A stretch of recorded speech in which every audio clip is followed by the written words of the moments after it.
Welcome to Random Encounter. It has been so long since we did one of these that they pulled down my Hyrule and they replaced it with Borderlands 2, which I'm not mad about, especially since I know that Tara keeps all of her Starburst in her Borderlands loot box. So guess what? No skin off mine, my friends. And this week is all about towering wonders of human ingenuity. That's right. And I think I'm understating it. Why? Check this out. It's called crafting Azeroth. This guy Rumsey on the Minecraft forums did it. He wrote custom software to remove all of the models from World of Warcraft, analyze them, turn them into voxels, which are basically 3D pixels, then convert those voxels into bricks and put them into Minecraft. Boom, it looks like that. If you want to download this thing, you can do it. It's a 2.4 gig torrent that expands to 24 gigs. And then you install it and you get in there and you walk around and you can't do anything with it. But it's great that it's there, right? Yes, it is. People are actually running around in it right now and comparing the details and like chipping away at different blocks and being like, oh, well, this door should be a little bigger, this should be over there. So they're actually making a more accurate version of Azeroth, which we will then do even more accurate nothing with. Human ingenuity. This is a marching band. They play in the middle of sportsball matches.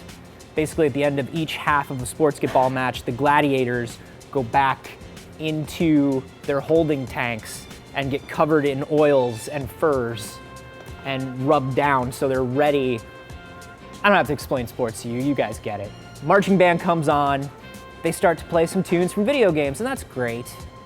We've seen that before though. We haven't seen it to quite this extent.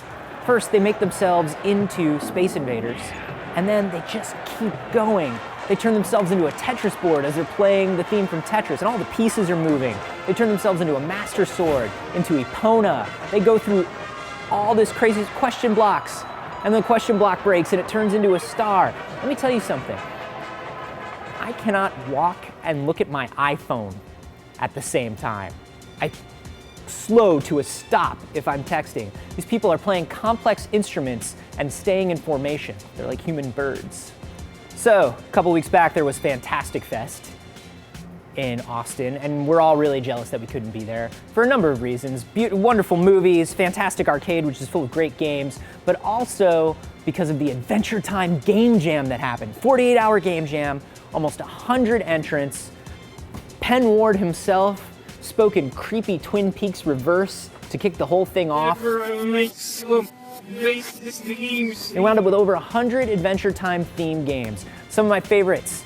First of all, Princess Bubblegum's Slumber Party, which is a fighting game where you play as either Marceline or Princess Bubblegum.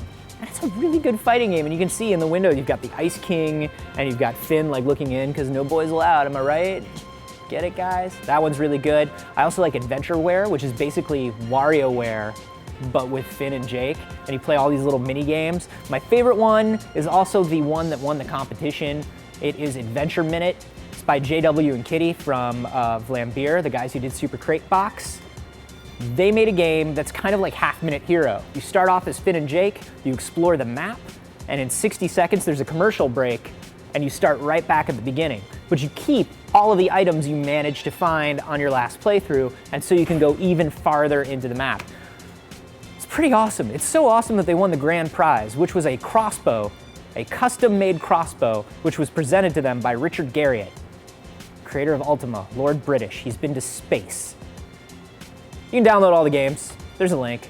I put it in the thing. You don't get a crossbow, because you would hurt yourself, and don't pretend like you wouldn't.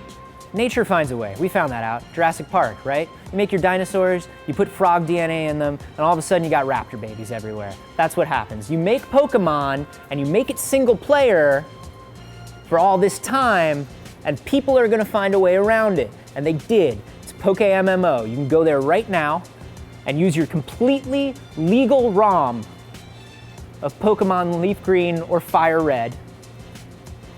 Log in, and boom, there you are. You are playing Leaf Green or Fire Red with the graphics of Heart Gold or Soul Silver, which I'm sure somebody who's running Pokemon MMO bought enough legal copies to make that a thing that we can do as well. So it's fine, trust me, I am a lawyer. You know that internet thing, I am not a lawyer? I am a lawyer. We're all cool. You should go try this thing out.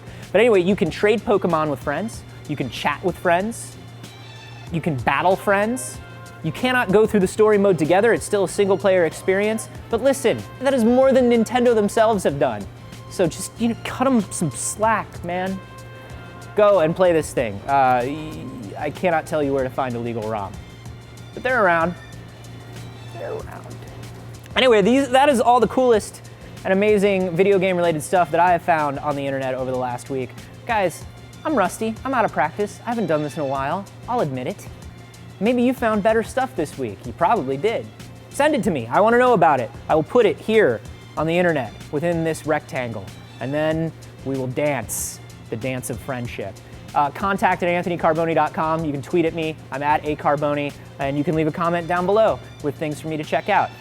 And next week, my fucking Hyrule map is gonna be back. You can't just Borderlands all my shit up, Terra Long. Not cool.